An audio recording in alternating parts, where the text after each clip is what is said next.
আপনি কি জানেন ভারতের এমন একটি ট্রেন চলছে যার দৈর্ঘ্য প্রায় 4 কিলোমিটার? হ্যাঁ, অবিশ্বাস হলো এটি সত্যি।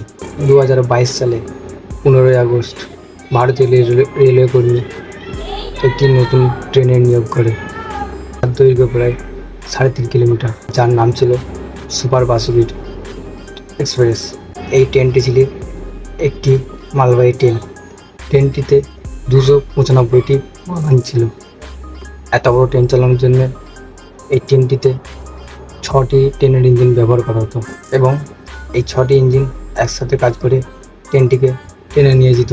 এই ট্রেনটি উড়িষ্যার পূর্বাঞ্চল থেকে কয়লা বহন করছিল এবং একবারে প্রায় 25,000 টন কয়লা বহন করেছিল। এর ফলে একাধিক ট্রেন চালানোর পরিবহন কমে যায় এবং সময় ও জ্বালানি দুটোই কম খরচ হয়। তার ফলে সরকারের লাভই হতো, তাই এই ট্রেনটি চালু করা হয়। আপনি কি কখনো এমন ট্রেনের কথা শুনেছিলেন যার দৈর্ঘ্য প্রায় 3.5 কিলোমিটার? যদি জেনে থাকো তাহলে কমেন্টে অবশ্যই জানাও। এমনই আরও অবাক করা তথ্য জানতে আমাদের চ্যানেলটিকে ফলো করুন।